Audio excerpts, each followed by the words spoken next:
No introductory dialogue necessary on this one. Just a good old-fashioned interview with Iowa men's basketball head coach Ben McCollum, a budding star in the coaching ranks. McCollum talks to me about the transfer portal, what his roster looks like currently, what he still envisions for the 25-26 season. McCollum's a guy who's brought energy and promise to a program that was lacking such here just as recently as last season. We also talk about Carver Hawkeye Arena, his NBA aspirations. Does he have those? And also some coaching philosophy. Do his teams foul up three late? Does he sit a guy with two fouls in the first half? So much to get to, and that's not even scratching the surface. This is week 249 of Brada's Branded Thoughts, featuring Iowa headman Ben McCollum. You're watching and listening to From the Hawkeye of the Storm. Let me introduce you to one of the proud supporters of From the Hawkeye of the Storm, Iowa floor covering down in Bondurant. Now, for the last year and a half, you've heard me talk about this great company in the heart of central Iowa. They've got their tough core click together, 4.5 millimeter waterproof vinyl flooring, great for you DIYers out there. But even if you're just a contractor or you need a different type of flooring, they've got you covered, whether it be tile showers, carpet. Give Iowa Floor Covering a chance to serve you better and serve your flooring needs. Visit them online at iowafloorcovering.com. That's iowafloorcovering.com, or you can give them a call at 515-379-7000. That's 515-379-7000. Thank you to Iowa Floor Covering in Bondurant. Pleased to be joined by Iowa Hawkeye men's basketball coach Ben McCollum. And Coach, thank you for taking the time. I know, as I said before we hit the record button, it is a busy time of year, but I don't know that there is a slow time of year anymore. So thank you for taking the time and being able to kind of get to know you a little bit more on the show. Absolutely. Thanks a lot for having me. Absolutely. Coach, first of all, it's been a couple months since you were announced as the next head basketball coach at Iowa. These first 2 months, I'm sure they're stressful, getting your family moved into Iowa City area and, of course, attacking the transfer portal and rebuilding a roster. Had these first 2 months been everything you've expected and more? What's been different and the same about as far as your expectations when you got hired?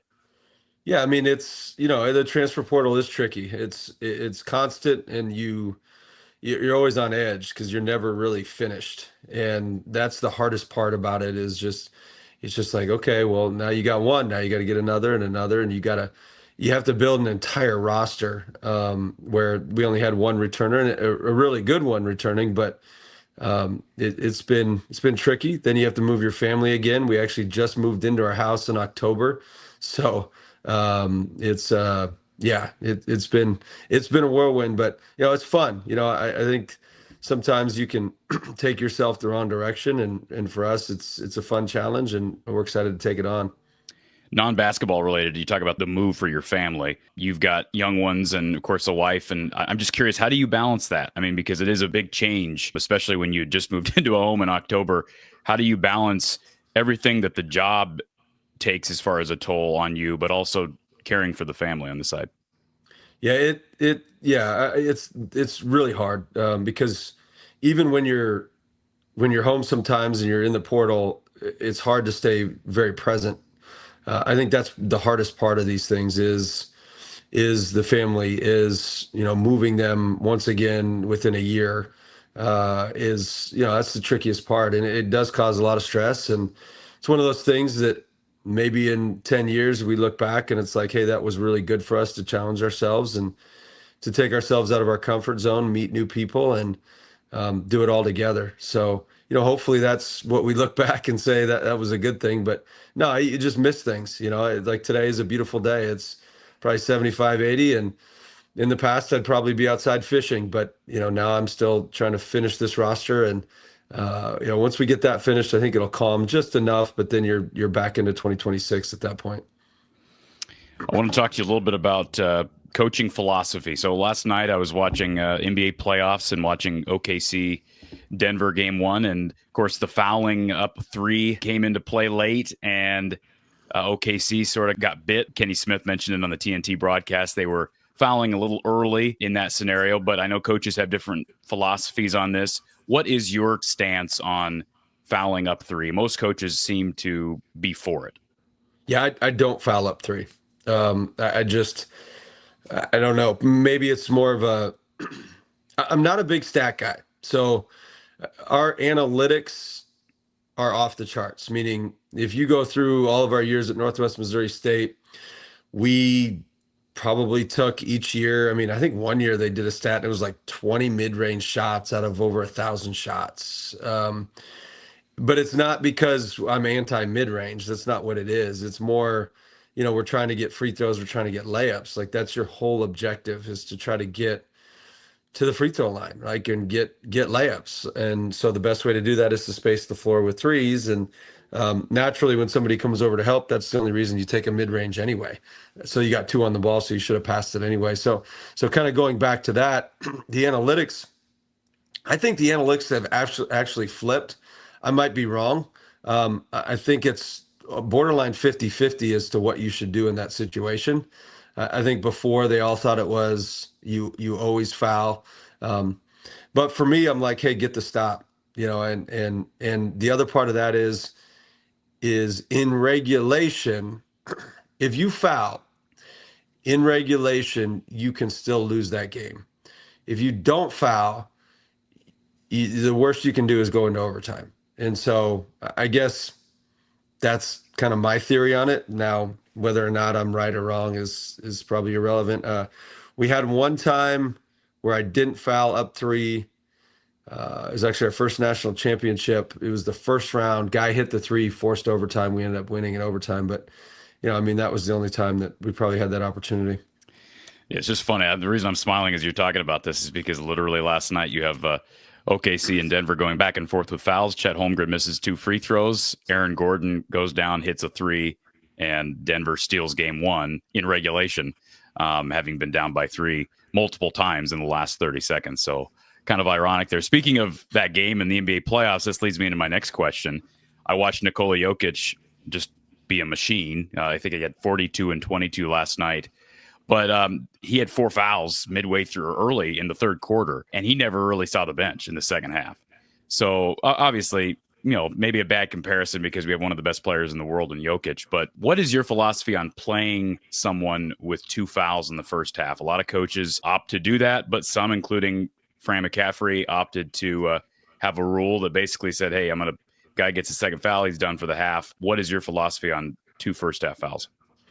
It depends on who the kid is. So there's certain guys that just can't help themselves and they just foul. And that's just what's going to happen. And they get 2. It's like, man, we can't get them with 3, or they either go the other direction and just play unaggressive. So I've played guys in the first half with 3 fouls before, if I thought that they were able to handle themselves. I think in the national title game, and I think the announcer kept saying it because he's probably an old school coach. He kept saying, I think we played somebody with 4 fouls with 10 minutes to go. Played somebody with 3 fouls with 15 minutes to go. So it's more on individual people than it is taking somebody else. So I am a big believer in not sitting somebody with 2 fouls in the first half. I don't subscribe to that unless they have a serious issue with fouling, which I've had a couple like that. And yeah, if they get 2 fouls, then they're going to sit for a while. It sounds like you're not a big rules guy. Like, I'm going to rule myself by rules, right? Like, is that fair? I mean, you say you're not going to foul up 3, but is there scenarios where a team's really hot and you may opt to do that depending on how the game flow is? I probably still won't, but because I think sometimes people try to trick themselves with analytics and they try to cheat the system, and it's like, hey man, just get the stop. Like that's Sure. The whole point. But with other things, no, I think that people put in, I remember somebody said, the reason people have a lot of rules within their program is because they're afraid to make decisions when those situations come up. And so even with our entire program, we don't have a ton of rules within our program. We've got, 3 basic rules that we follow consistently.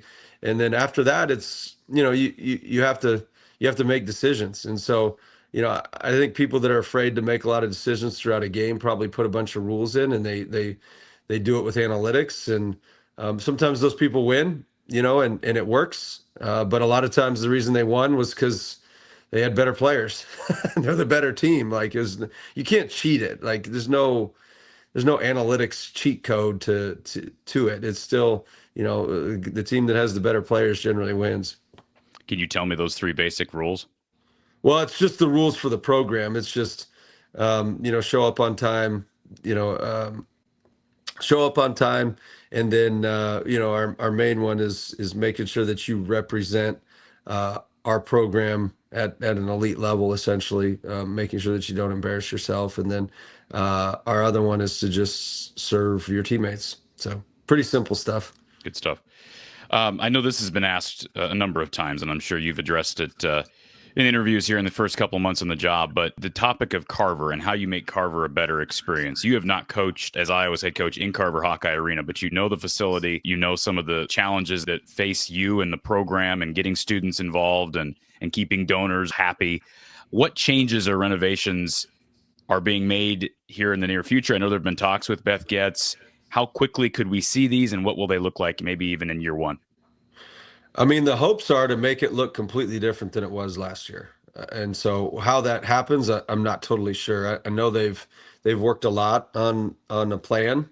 They've obviously got plans to renovate Carver and to improve the fan experience. I think one, it probably starts with a really good product. I think it starts with fans connecting with our players. I think it starts with fans and the entire Iowa community understanding that they're a part of building a good program, and we need them good times and bad times. And I think that's part of it too. So I think it's an all-encompassing thing. It's not just, hey, the old staff was, didn't get out enough, or et cetera, or there was fan apathy towards it. I think the other part of that is fans still need to come out regardless. And so we're going to get out in the community, and we're going to have a program that you and Iowa is proud of.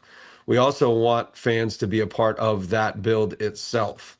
And they can do their part as well through good times and bad times, and making sure they understand to come back and really make this place great. That kind of leads me to the next question: re-engagement with fans. And you talked about the player relationship with fans. It appears to me, and maybe it's because it's been 15 years since Iowa hired a men's basketball coach, but it appears to me that you have made it a goal, even though you're balancing everything else on and off the court and the portal and family and all this stuff. You also are doing your best to get your face out there as much as possible. You talked about player engagement, not just from the head coach, but down to the players. How do you re-engage players with fans? Yeah, I think they just have to be good people, and they had good people here as well. I think with that, though, you have to be somewhat outgoing. Like, you do have a responsibility to represent the University of Iowa in a lot of facets. And so I think it starts with Iowa people. It's the micro interactions. It's not your major interactions like a huge event where, I go talk to 500 people. That's great. But I think more importantly is, when you see a student walking down the street, do you say hi to him? Are you afraid to take multiple pictures with people? Do you talk to somebody at the grocery store?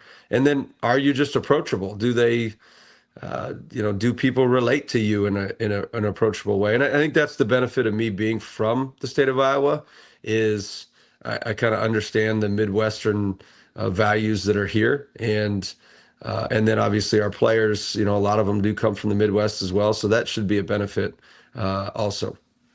I normally wouldn't ask this question with a coaching change, but it is sort of a unique situation given the fact that Coach McCaffrey was here for 15 years. Did you have any contact with Fran? Was there any advice that he gave you? Was there any contact at all when he left and you got hired? No, not since I got hired. No, but I've talked to Fran in the past, and he's been great to me. He's always taken time, and if I had any questions or anything like that, he's always been good. And obviously, he did give a lot to a variety of different things, and certainly appreciate all that, and all the things that he's done for University of Iowa. I don't think it's, I think sometimes when things don't go the direction that you want them to go, I think obviously there's always a scapegoat, and maybe he had some fault, maybe some other people had some fault. I don't know, but there's still a lot of things that him and his family have done for the University of Iowa and Iowa City that are positives. What do you learn and take away to benefit yourself and the program moving forward?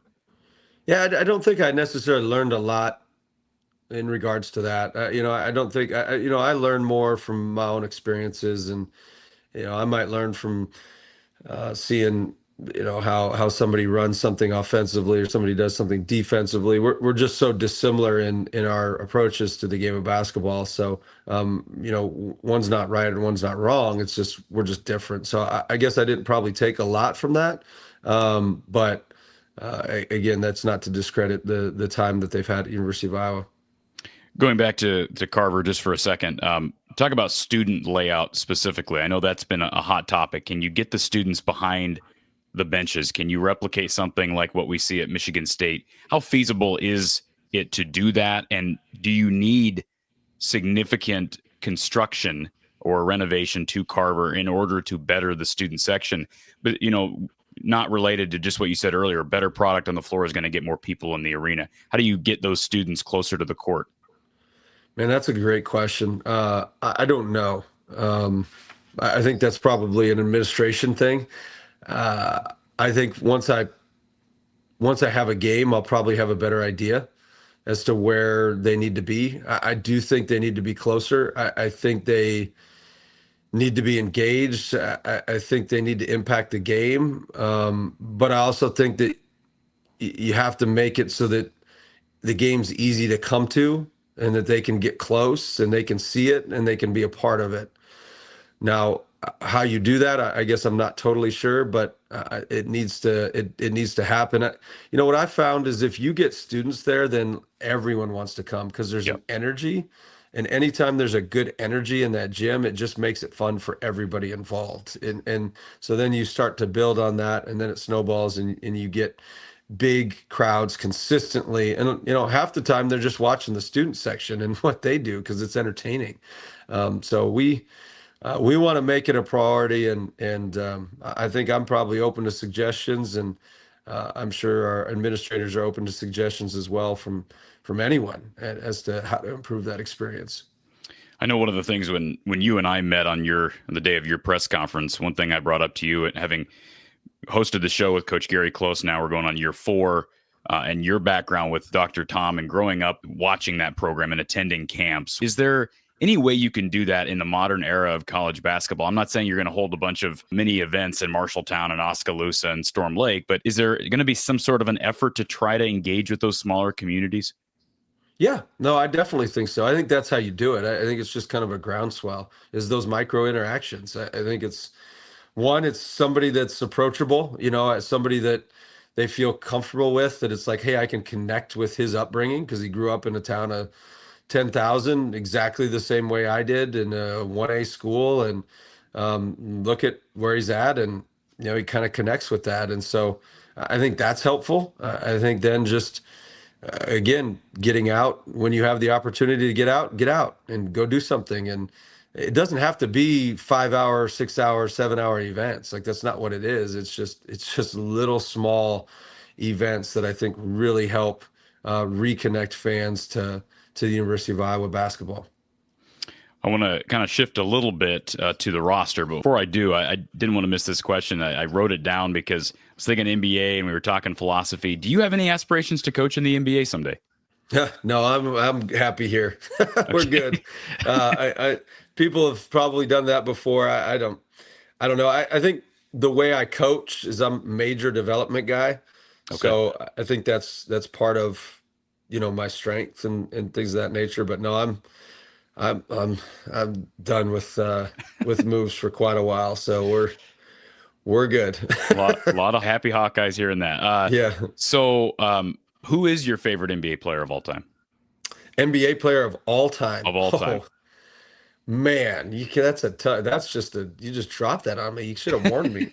Because there's a lot of facets to that. It's favorite player to watch, or is it favorite player, or is it? Obviously the greatest of all time is Michael Jordan. Sure. And I know some LeBron fans are going to be upset, but I'm definitely a Michael Jordan guy. I would say kind of a dark horse guy would be Kevin Garnett, just because he was psychotic and I enjoyed that. Um, Obviously, right now, just watching Steph Curry is elitely fun. He makes some of those guys like he's saved more careers than any other player in the history of the NBA, where he's just so good and draws so much attention that he makes everybody around him that much better. So I would say, those are three that I'd mention. Okay, let's talk about your current roster and staff. We got about 10 minutes left here, and again, appreciate your time. So when you were hired, you had a job as far as rebuilding the roster, but also trying to retain guys that were on the 24-25 roster. And I think you had a huge head start with Cooper Cotch. I just think he's got potential of being the future face of this program led by you. And with 4 years available, it sounds like he was pretty healthy towards the latter stages of the season. I don't know how much, I know you're limited with on-court work, but what do you think the potential with Cooper is, not just in 25-26, but 4 years down the road? Yeah, I think it says a lot about him that he wants to stay and wants to be a part of University of Iowa. And I think that's a big deal. You want people that do want to be here and that want to build this program into what they see it as, hopefully a championship program. And, Cooper's skill set for me, that's what excels for me. Like he's all of 6'8". I think he's probably 6'9" in shoes. I think I got it right here. With a long wingspan. He's physical. He plays hard. He can shoot it on the move. He can shoot it a variety of different ways. Yeah, again, high IQ, all those different things. Those are the kind of players that excel for me. Just guys that are super versatile. They can go inside out. That's what our whole offense is predicated upon. Getting Bennett Strz over, of course, that's been talked about ad nauseum, but I think for good reason. His leadership, having played at basically every level, just like you've coached at basically every level, what will he be like playing point in this conference? What positives can you take from the transition that you saw out of him from Northwest to Drake? Yeah, I think he'll be pretty good. I hope. No, he is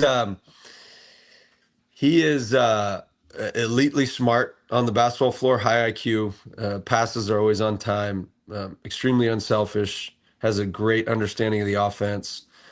He's gotten better and better. He was second team all conference in Division II, and then he was player of the year in the Missouri Valley. He just gets it. He's very humble.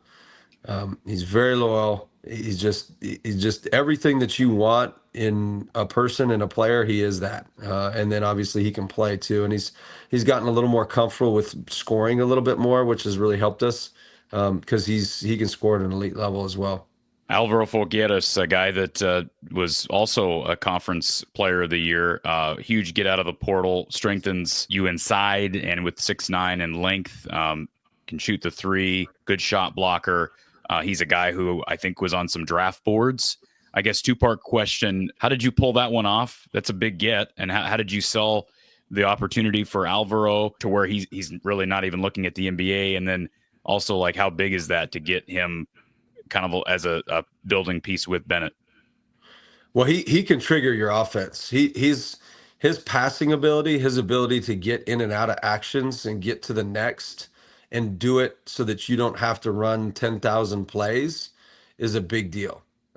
Meaning he just gets from thing to thing to thing, and he's such an elite passer with a high IQ, and he's lifted. He probably hasn't done it at the Power 5 level where, you've got a nutritionist and we watch their diets and he's in the weight room. Like, I think the sky's the limit for him. And he's one that's gotten better and better and better throughout his career. When he first came over here, he obviously signed with Robert Morris, had an okay freshman year.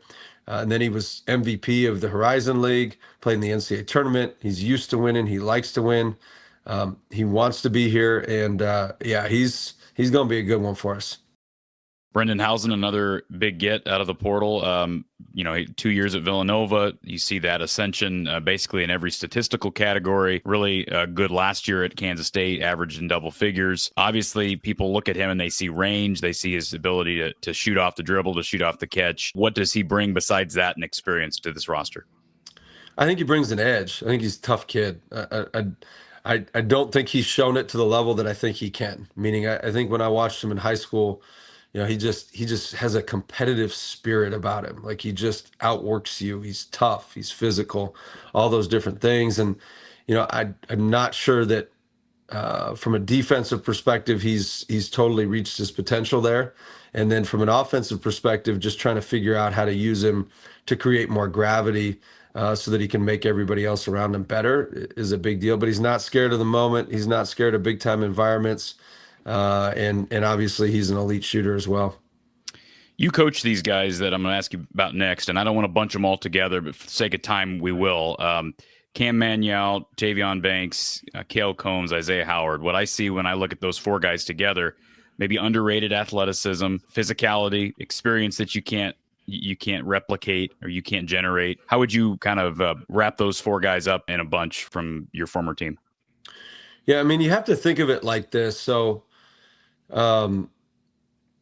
because sometimes when you take guys that you've already coached, or even some guys that probably statistically, maybe I don't even know what Cam averaged, maybe 7-5 or 8-5. I don't even know. Tavion's probably like 10-6, somewhere in that range, and then Isaiah Howard might even be less than both of them. I'm not totally sure. So okay, so you take these kids, and if they're from the outside, let's say you take them from a different mid-major league. Let's say you take them from Colorado State, let's just say. And Tavion Banks averages 10-6 at Colorado State, which is a similar league to the Valley. Mountain West is probably just a little bit better. Um, uh, and you sign them, it looks like, oh my gosh, this is an elite signee, right? But when you take them and you kind of bunch them together, and it's like, okay, they all come from the same team. It's like, it's not quite as exciting from an external standpoint, but from an internal standpoint, it's more exciting because those guys have all played together. We've coached them for an entire year. And I think so often, outsiders would say, you need this influx of variety of talent. And it's like, no, you need guys that can create connection very, very quickly, because that's what basketball is. It's not a bunch of individual talents. It's how those people can coexist. And because we have those guys from that place and they've played together, they've won a league, they've won a conference tournament championship, and they've won in the NCAA tournament. And that's kind of what you want to recruit, is guys that have won a lot of games, and obviously for one season, and those guys have done that. They're tough.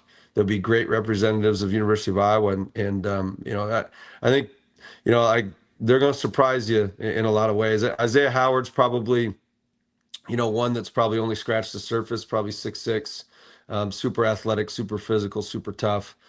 He's one that will probably be one of the bigger surprises. And Kale's got he's got some smoothness in his game. I don't know if it's because he's a lefty and he just got that pretty lefty shot, but he's a good finisher, and that he's one of those guys that stood out to me as I was watching all four on tape. So yeah, Kale's good. Kale's he can pass. He's physical. He's 6'4". Kale's good. He's a good player. All right. Positionless basketball. I've heard you talk about this. You bring in Trevan Urick from the Des Moines area. How quickly can you get Trevan up to speed at this level? I know he's committed to play for a Missouri Valley program, but now he's coming into a Big Ten school freshman year where there's a need.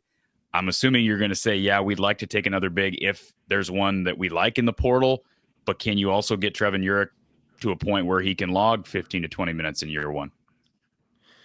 I mean, you just never know. I think offensively, he probably for sure can. Offensively, he's really talented.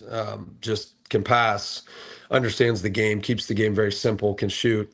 He is 6'11", probably 6'10" without shoes. And so offensively, no concerns. I think defensively is the hardest part, just trying to catch up with that speed defensively. You don't know totally. Yeah, I mean, from the portal perspective, would you like to get another big? Yeah, I mean, that would be great. I think more importantly, we just have to get another guy that can play in the Big Ten. And so when we talk about positionless, it's the old deal of it's so hard to come in and to try to pay from an NIL perspective, somebody that's 7 foot. Like it's really hard. You'd be surprised at the numbers that are tossed around for guys that didn't even play minutes at schools, but they're just tall. And so you got to be careful where you don't just take tall people. You still have to take people that can play basketball, and especially in year one, you want to make sure that you also get the right fit from an emotional perspective, to make sure that you don't set yourself back in regards to your culture and your toughness and things of that nature. And we made sure that we didn't do that. So yeah, would I like some more size? Yes, I would love that. Am I going to get that? We'll find out here in the next week, I'm sure. Still looking for a potential backcourt ad via the portal? Oh yeah, anything that can play. Yep, anything that can play. So again, it's kind of the deal of, this is the Division II, and this is probably fits in this transfer portal climate. It just, everybody has to fit together. So you can always adjust your lineups, and the trick is to be able to, and you see it in the NBA where guys slide positions. The more you can get guys that can slide positions, that can play, maybe the 2, 3, 4, and sometimes 5, that's a big deal, because then they can be in the game for an extended period. Like Isaiah Howard, like he can slide positions, 2, 3, and small ball forward, because he's so physical and he's so big. Now, are you always going to do that? If you do that, then you have to have another 6'6" 3, another 6'6" 2, and then your point guard, who's Bennett, is 6'4", and so now your positional size is huge. So then you can protect the paint, so then you don't have to have a shot blocker at the rim. So there's a lot of things that go into it. So to answer your question, yes, I would like that. I would like another big.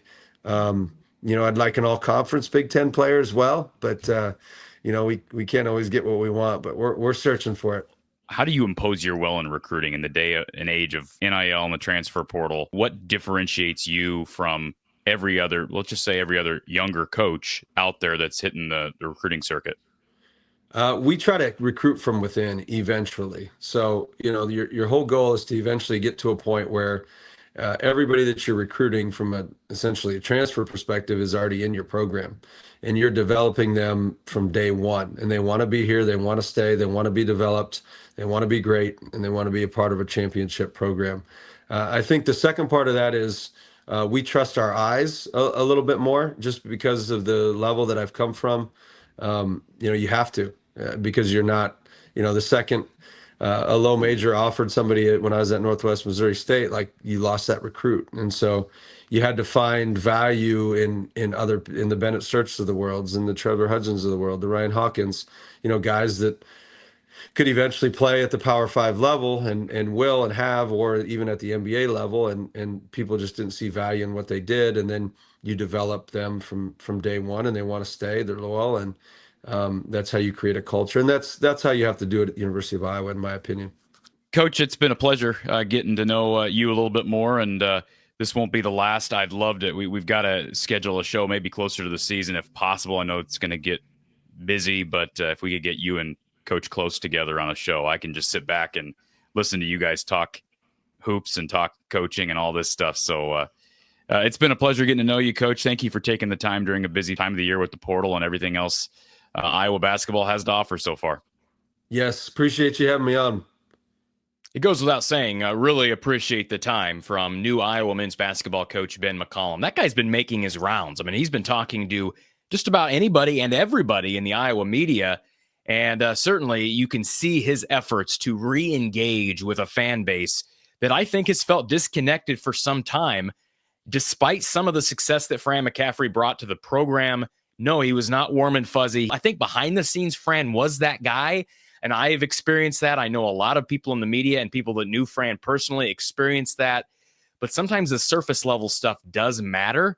You can't judge a book by its cover, but so far all we have for Ben McCollum is the cover. And I think Hawkeye fans so far like that cover. They like what they see here early. I know I certainly do. Promise they've still got room to grow this roster for 25-26 if they can get one more guard. And boy, you'd love to get a 5. But Ben McCollum preaches positionless basketball, flexibility, may the best 5 go out and play and win.